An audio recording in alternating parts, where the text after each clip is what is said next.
After my surgery, my daughter-in-law handed me papers. "Sign these, we need this vacation." I smiled. I had already transferred everything. On Monday, she discovered she would have to live on the streets. "I'm glad to have you here. Follow my story until the end and comment the city you're watching from so I can see how far my story has reached." The hospital room was too bright, too sterile. I could still feel the lingering effects of anesthesia clouding my mind as I adjusted myself against the stiff pillows. 3 days after open-heart surgery, and every movement sent dull waves of pain across my chest. "Mom, you have a visitor," the nurse announced cheerfully, stepping aside to reveal Amara standing in the doorway.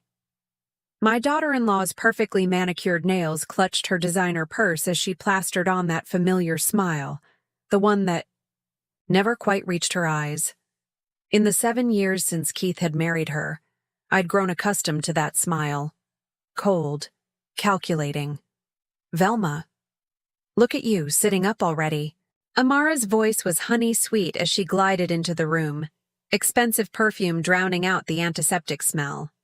"We've all been so worried." I nodded weakly, watching as she placed a small bouquet of flowers on the side table, the cheapest arrangement. From the hospital gift shop, I noted, Keith was nowhere to be seen.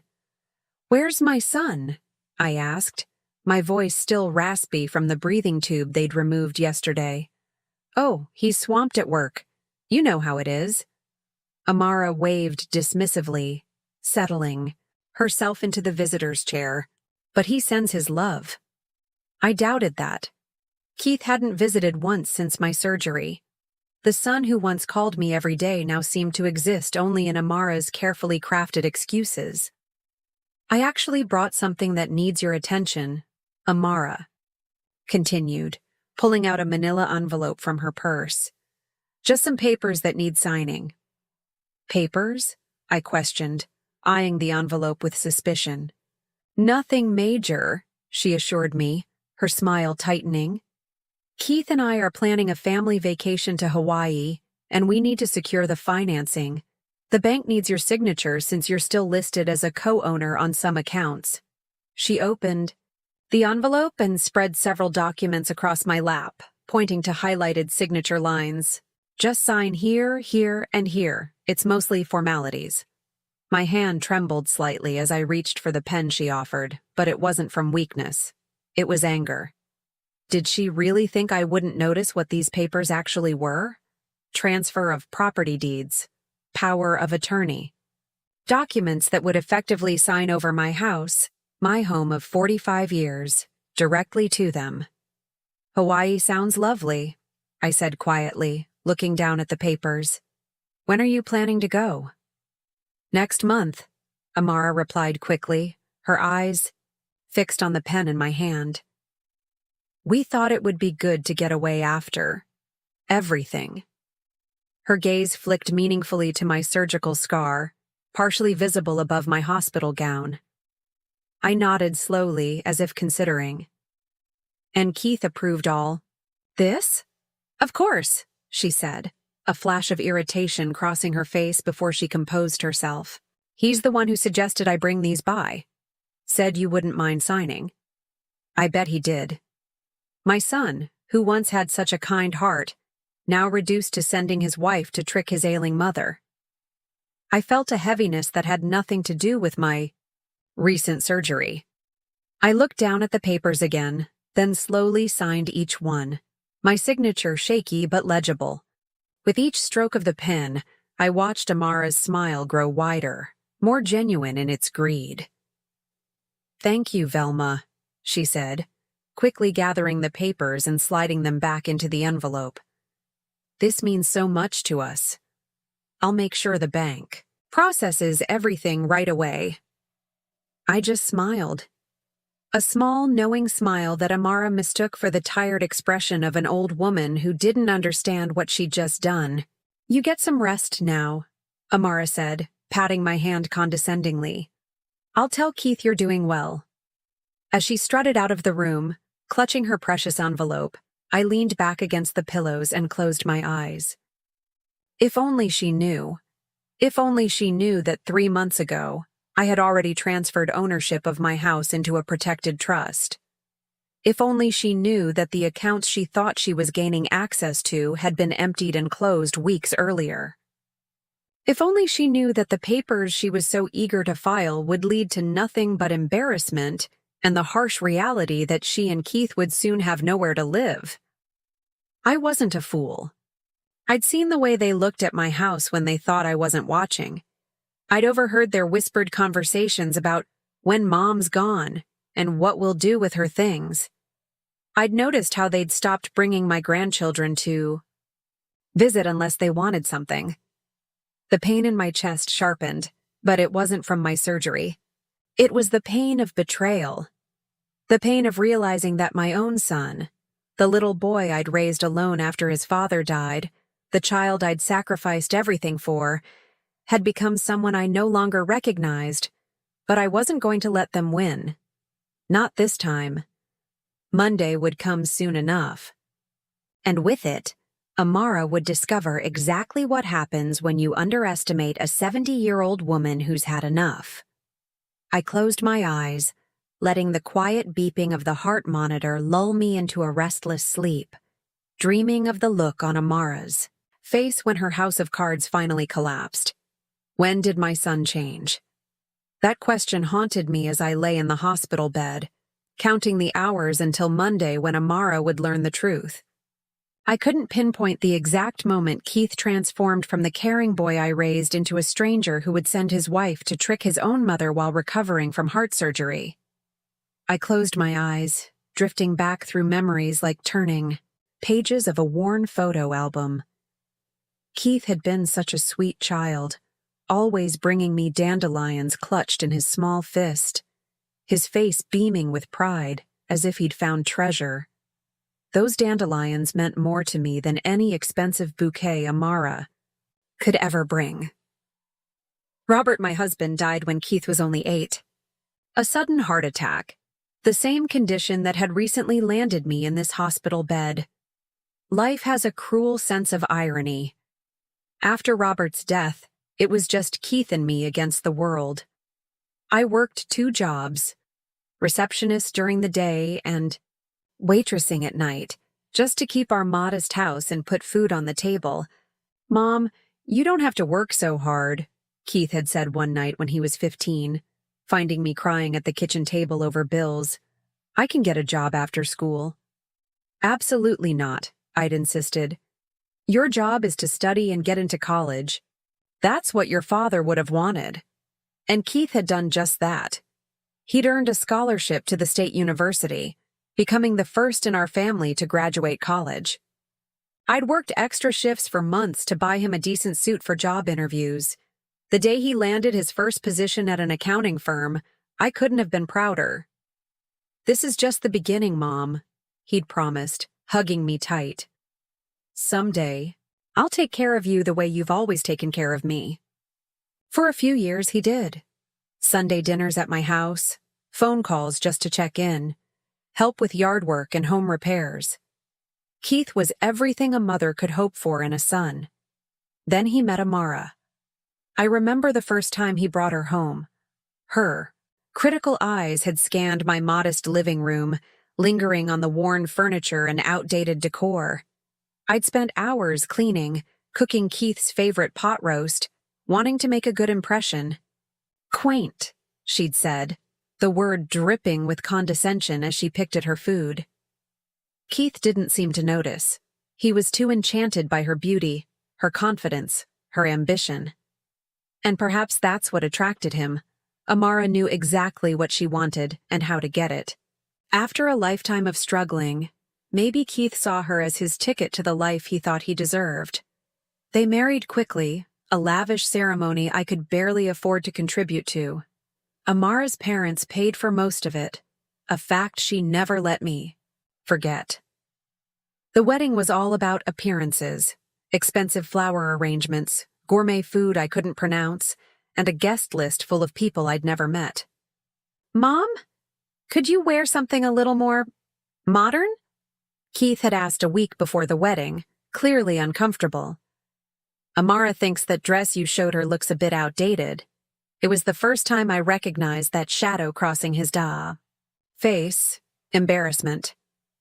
My son was embarrassed by me. After the wedding, everything changed. Visits became less frequent. Phone calls shortened.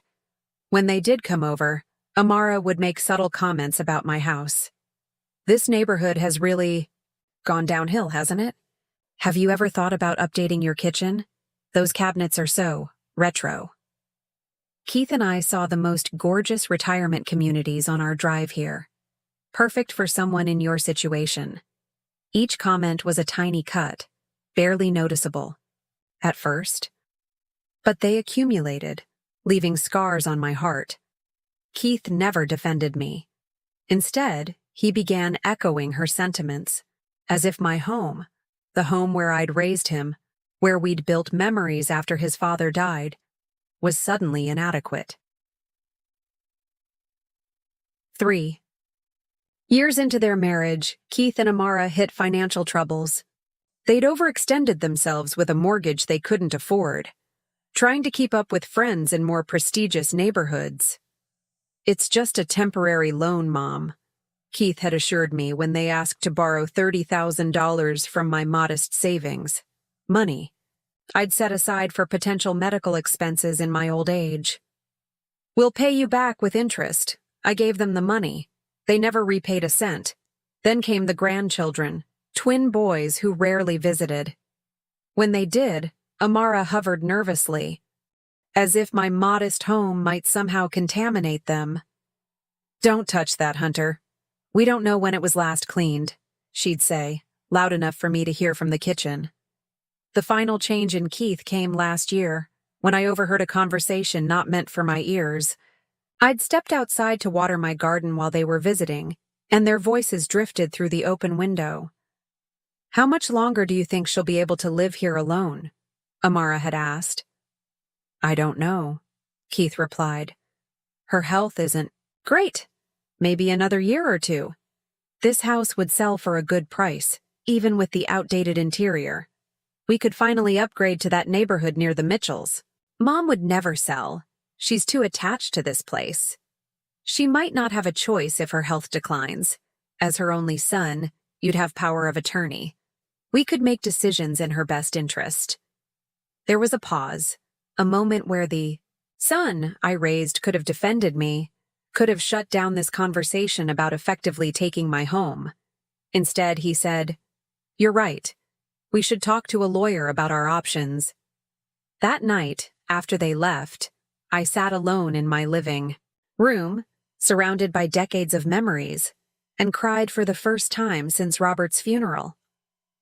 The betrayal cut deeper than any physical pain I'd ever experienced. The next day, I made an appointment with my own lawyer. Now, lying in this hospital bed, watching the sunset paint shadows across the sterile walls, I felt a strange mix of sadness and vindication. Monday was coming. And with it, the consequences of underestimating an old woman who had survived far worse than a scheming daughter-in-law. I closed my eyes, picturing Amara's face when she realized all her careful planning had been for nothing. It wasn't happiness, I felt at the thought, just a weary resolution that sometimes love means protecting yourself from the people who should have protected you. The doctor discharged me from the hospital on Sunday afternoon, a day earlier than expected. I insisted I could manage on my own, despite the concerned looks from the nursing staff. The truth was, I didn't want Keith or Amara driving me home. I couldn't bear to see the gleam in Amara's eyes as she walked through my house, mentally cataloging my possessions like items at an estate sale. Instead, I called Dorothy, my neighbor of 30 years, and one of the few people I still trusted completely. "Those ungrateful vultures," Dorothy muttered as she helped me settle into my living room recliner. "After everything you've done for that boy." I smiled weakly at her outrage. Dorothy had witnessed Keith's transformation firsthand over the years, watching from her porch as his visits became shorter and less frequent. "You're sure about tomorrow?" she asked, adjusting the pillows behind my back. Absolutely, I replied. Amara will discover everything when the bank opens at 9. I want to be comfortable in my own home when the storm hits. Dorothy nodded, understanding in her eyes. I'll be right next door if you need me. Just call. After she left, I sat alone in the growing darkness, remembering the day I set my plan in motion. It had been 6 months ago, shortly after overhearing Keith and Amara's conversation about taking my house. The memory was still crystal clear. I'd waited until I was certain they wouldn't drop by unexpectedly. They never visited on Wednesdays, as it was Amara's spa day, and I'd called a taxi to take me downtown to Harriet Wilson's law office. Harriet and I had gone to high school together, though we'd lost touch until reconnecting at our 45th reunion. She'd built a successful legal practice specializing in elder law and had recently helped another friend with a similar situation. Velma, she'd greeted me warmly, ushering me into her office. What brings you here today?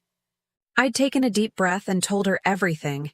Keith's transformation, Amara's thinly veiled contempt, the overheard conversation about taking my home. As I spoke, Harriet's expression had shifted from friendly concern to professional determination. Unfortunately, I see this more often than you'd think, she'd said when I finished. Children who feel entitled to their parents' assets, often encouraged by spouses who see only dollar signs. But there are ways to protect yourself. Over the next 3 hours, Harriet had outlined a comprehensive plan. First, we'd created an irrevocable trust for my house and transferred the deed into it, with me as the beneficiary for the remainder of my life. The trust had specific provisions that would prevent Keith or Amara from challenging it, even after my death.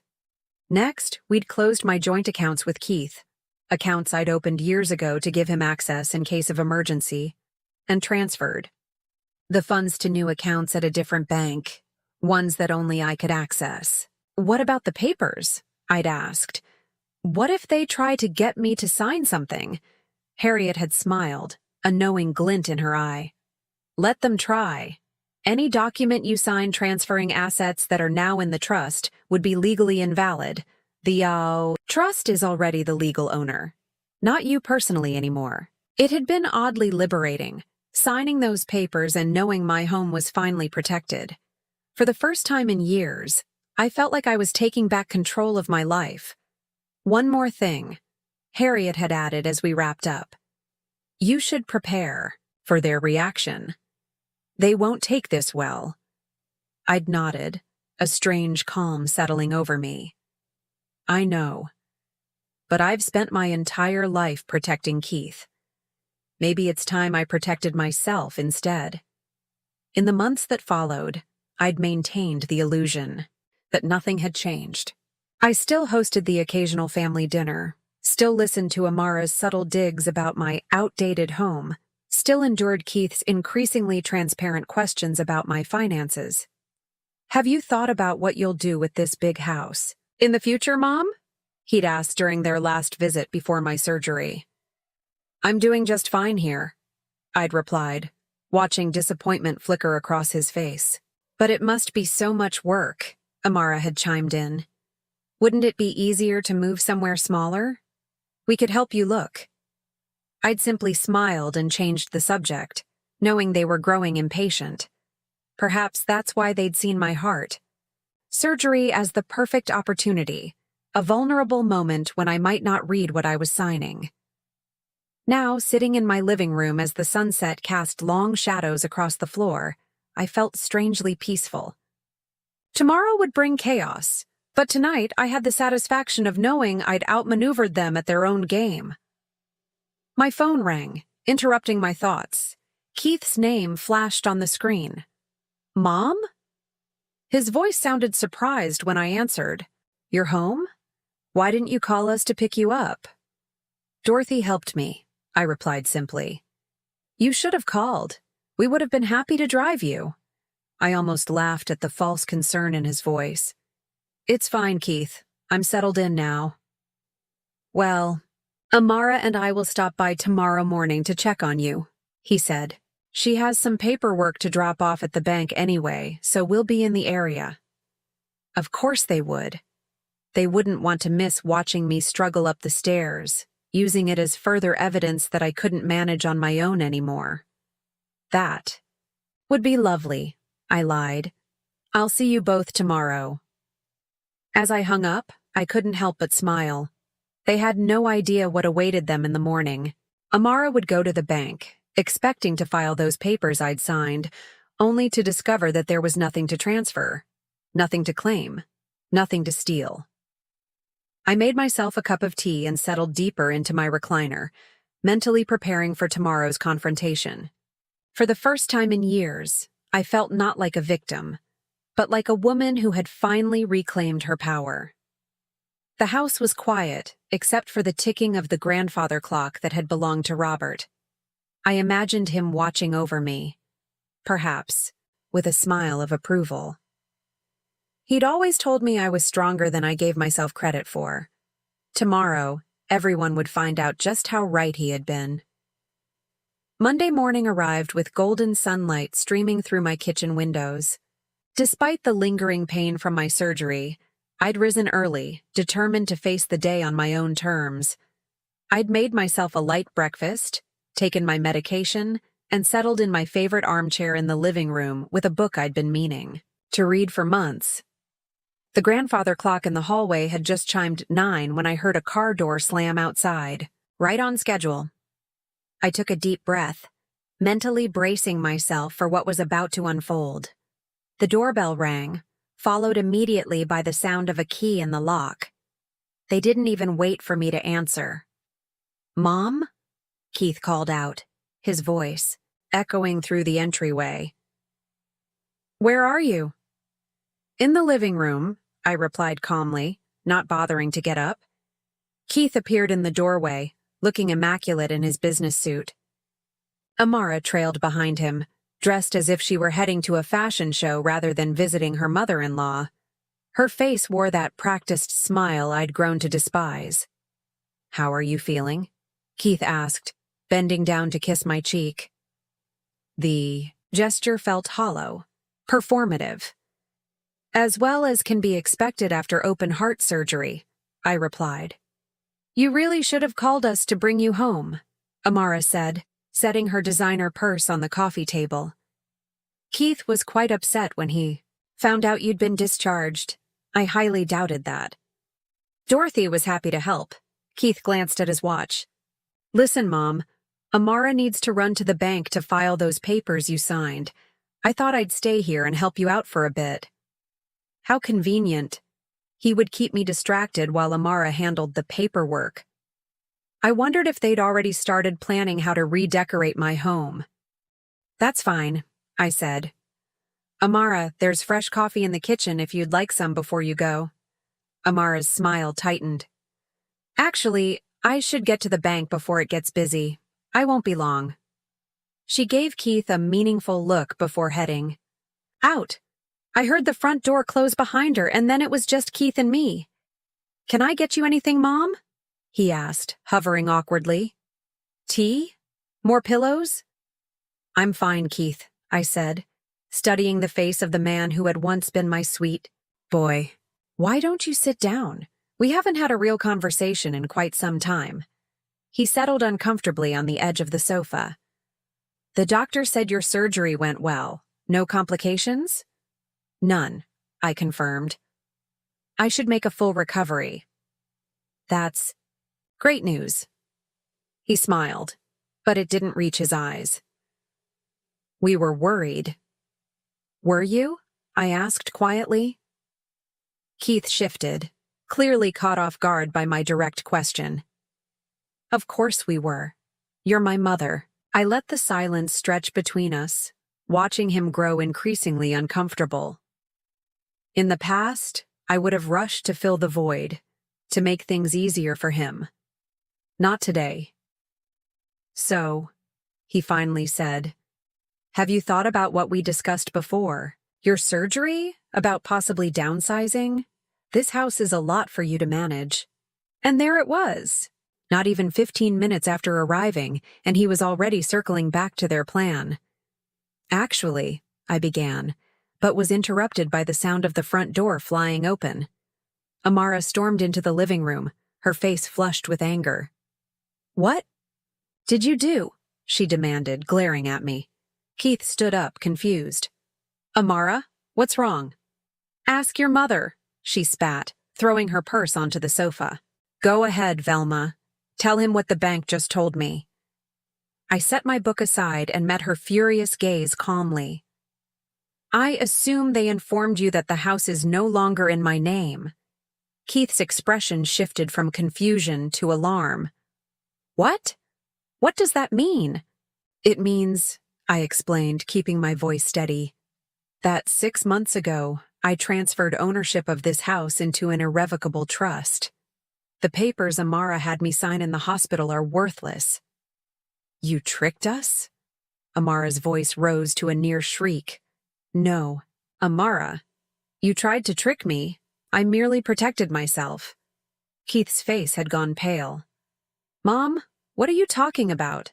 Those papers were for our vacation." I looked at my son, sadness mingling with my resolve. "Keith, please don't insult my intelligence. Those papers would have transferred my house to you and Amara.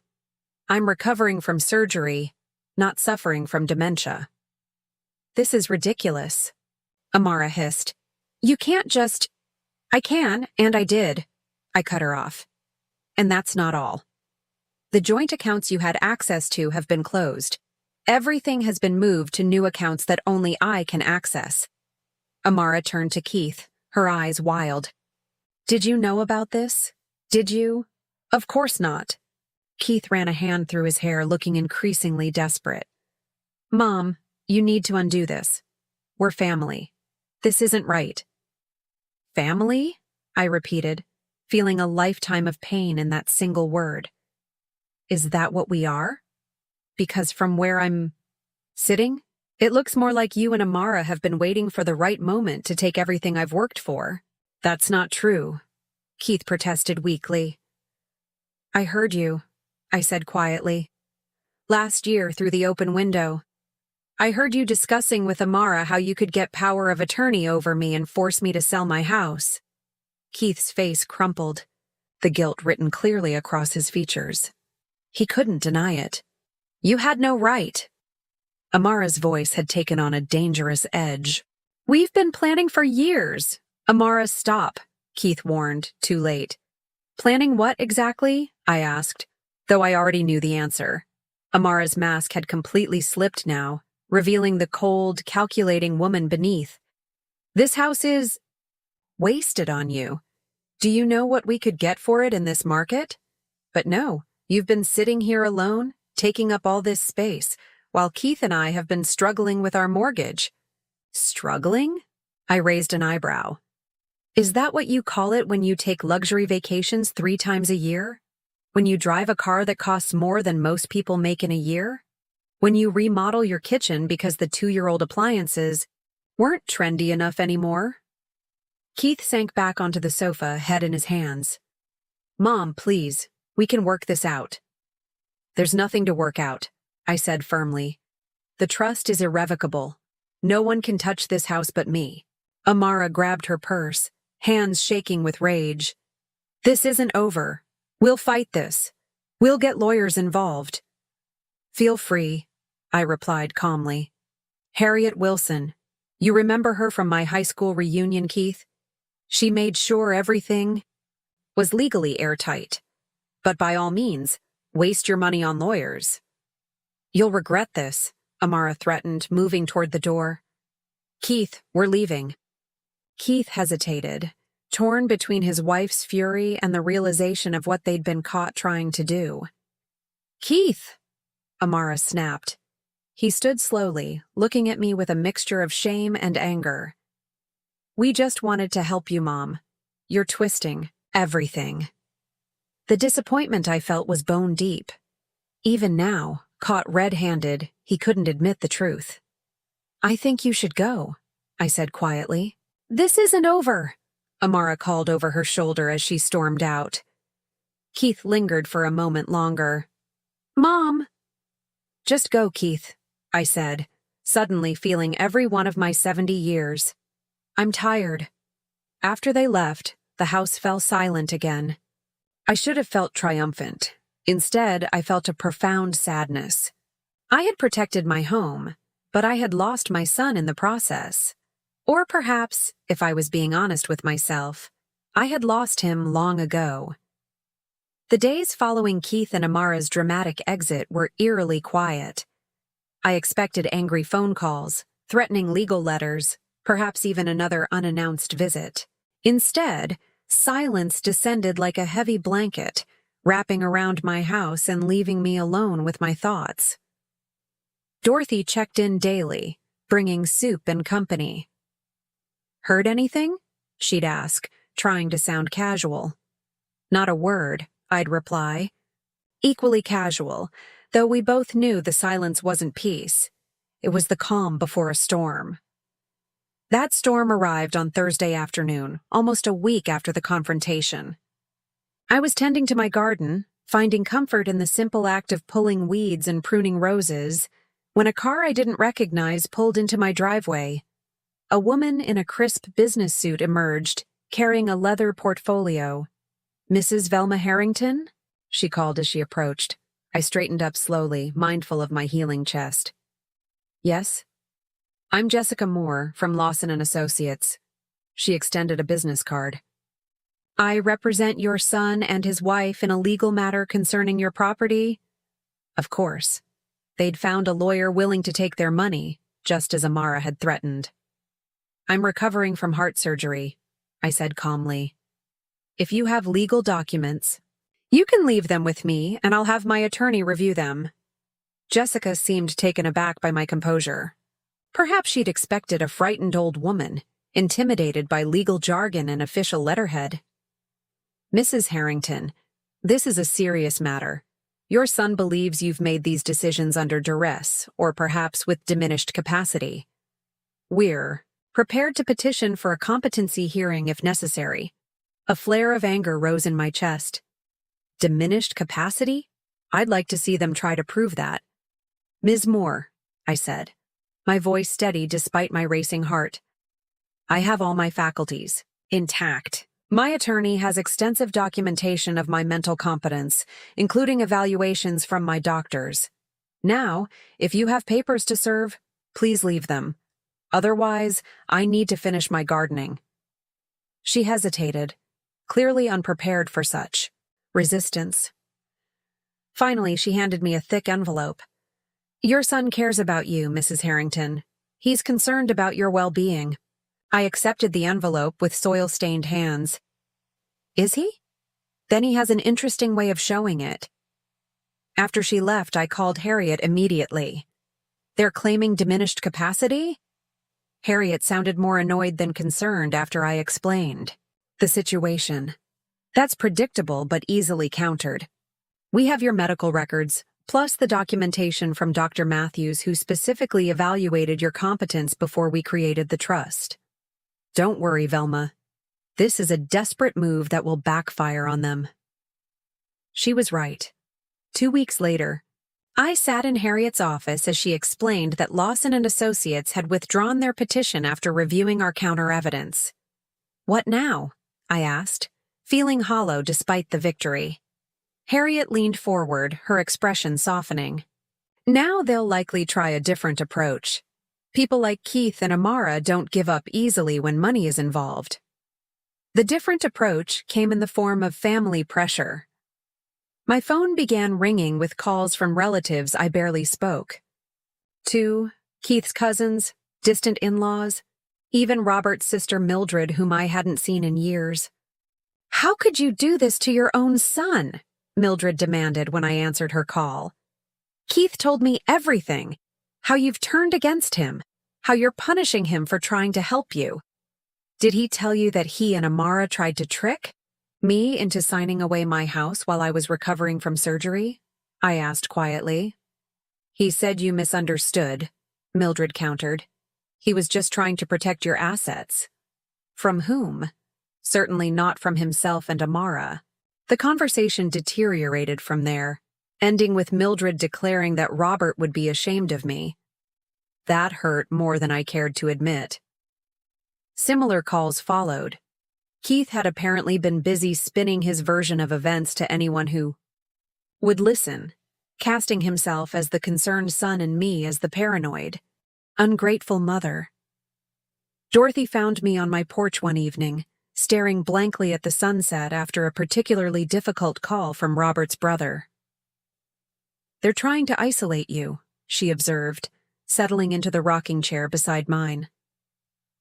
"Make? You feel like you're the villain, so you'll give in." I nodded, too drained to speak. "Don't let them," she continued firmly. "You know the truth. I know the truth. And deep down, Keith knows it too." A week later, I was grocery shopping when I ran into Mary Peterson, whose daughter was friends with Keith in high school. "Velma," she exclaimed, embracing me carefully. "How are you feeling after your surgery?" "Much better, thank you," I replied, genuinely happy to see a friendly face. "I ran into Keith last weekend," she mentioned casually. "He seemed different, stressed." I tensed, waiting for the accusation that had become so familiar lately. Instead, Mary leaned closer. "Between us, he was asking around about refinancing options. Apparently, they're having money troubles. Serious ones." This was news to me. "I'm sorry to hear that," Mary shrugged. "Amara quit her job at the design firm months ago. Rumor has it they've been living on credit cards. That massive house of theirs. Well, it might be more show than substance." The information settled uneasily in my stomach. Keith and Amara had financial problems beyond what I'd imagined. No wonder they'd been so desperate to get their hands on my house. When I arrived home, there was a voicemail from Keith. The first direct contact since the confrontation. "Mom." His voice sounded strained, exhausted. "We need to talk. Not about the house or money. Just, please call me back." I stood there, finger hovering over the callback button, caught in a moment of maternal instinct. Then I remembered the cold calculation in his eyes as he'd watched Amara try to manipulate me into signing those papers. I didn't call back. 2 days later, a letter arrived from Keith. Not a legal document, but a handwritten note on plain paper. "Mom, I know you probably hate me right now and maybe I deserve it. Things with Amara have gotten complicated. I need your advice, not your money, just a conversation. Please." I folded the letter carefully and placed it in my desk drawer. Part of me wanted to believe him, wanted to rush to his side as I'd done, his entire life. But the wiser part, the part that had finally learned to protect myself, recognized this might be yet another manipulation. That evening, as I watered my garden, I noticed Keith's car parked down the street. He didn't approach the house, just sat there watching. After an hour, he drove away. Dorothy called the next morning. "Did you hear? Keith moved out of their house. Amara's been telling everyone it's temporary, but Helen's daughter works at the bank, and she says they've missed 3 mortgage payments. The news should have satisfied me. Wasn't this the consequence they deserved? Yet all I felt was a deep, aching sadness for the little boy who once brought me dandelions, now a man who had lost his way so completely. I wondered, not for the first time, where exactly I had gone wrong. Autumn arrived with a palette of fiery colors and crisp, cool mornings. 3 months had passed since the confrontation with Keith and Amara. 3 months of healing, both from my surgery and from the wounds inflicted by my own child. I was pruning my rose bushes for winter when Dorothy hurried across our adjoining yards, a newspaper clutched in her hand. "Have you seen this?" she asked, slightly out of breath.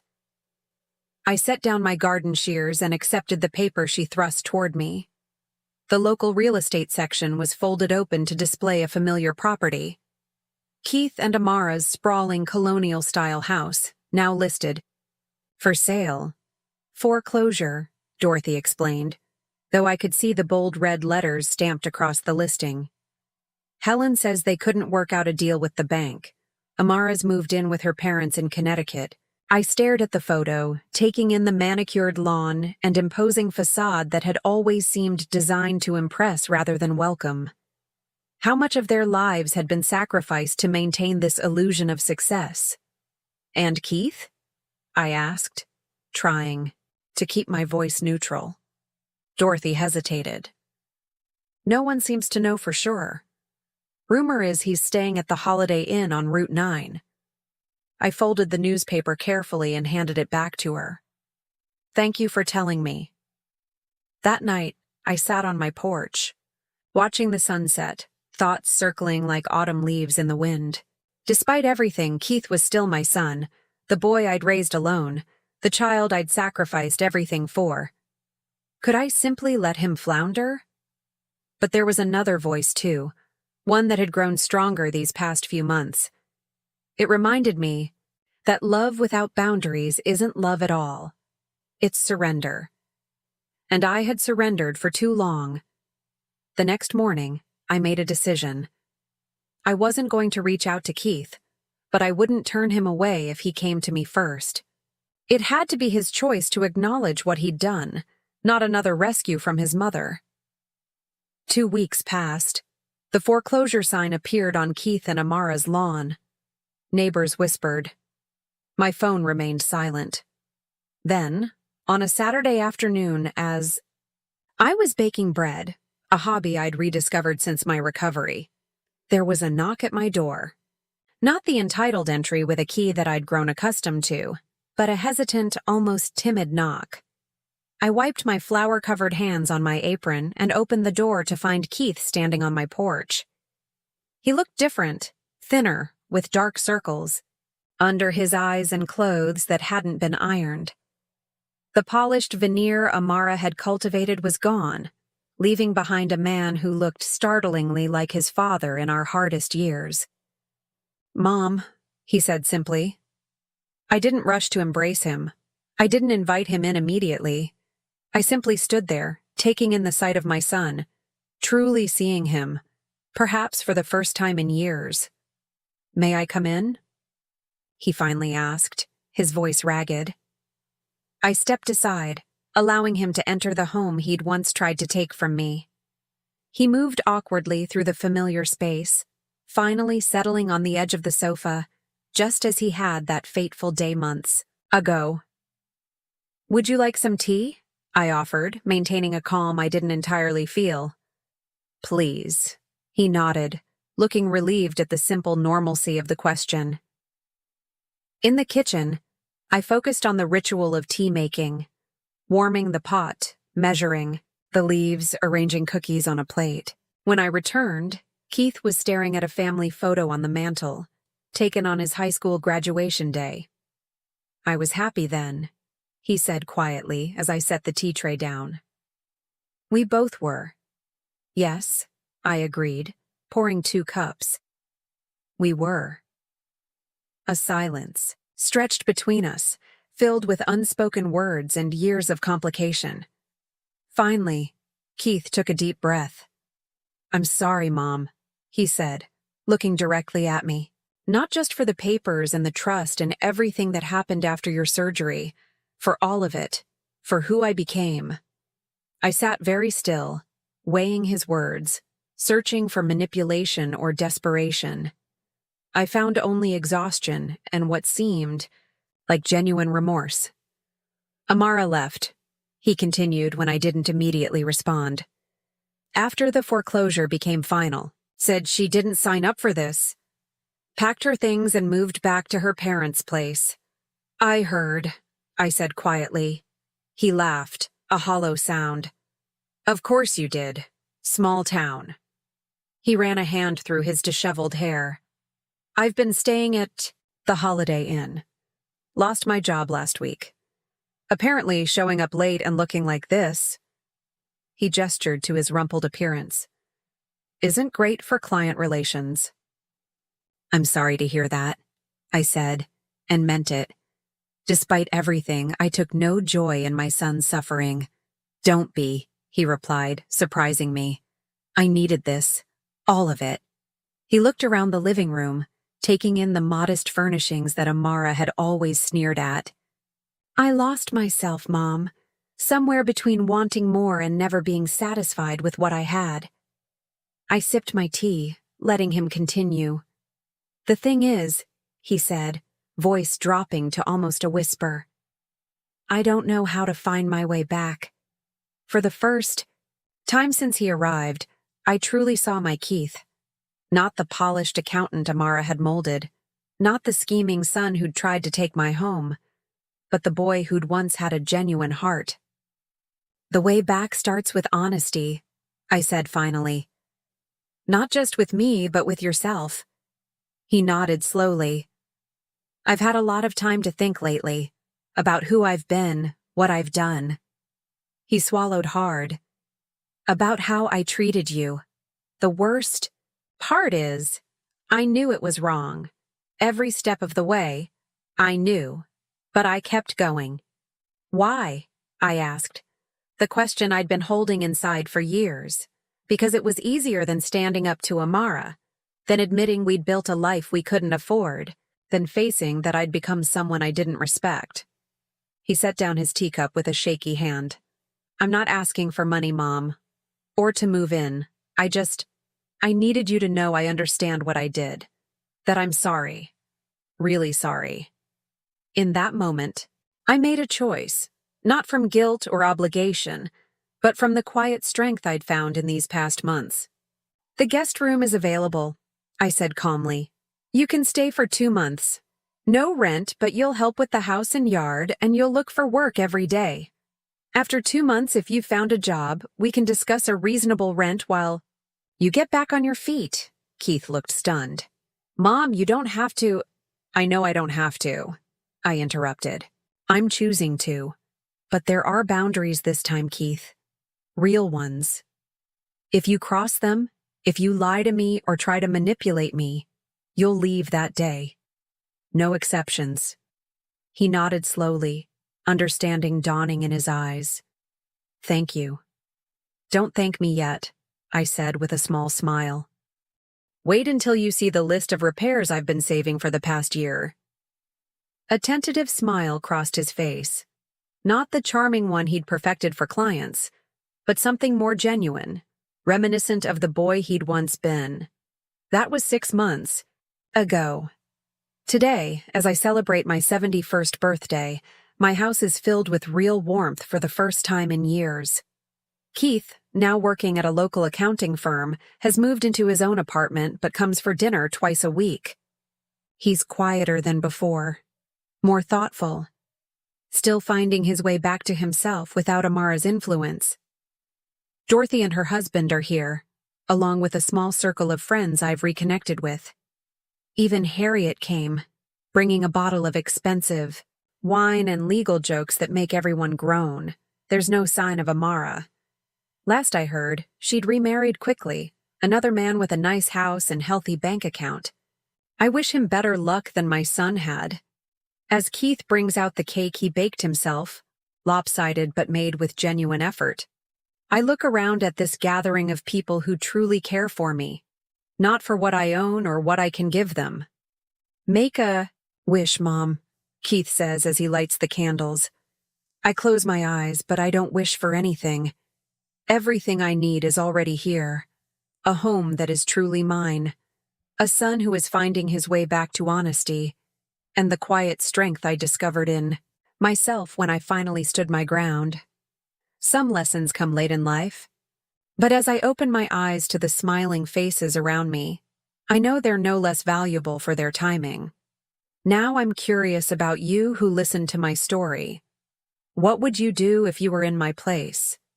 Have you ever been through something similar?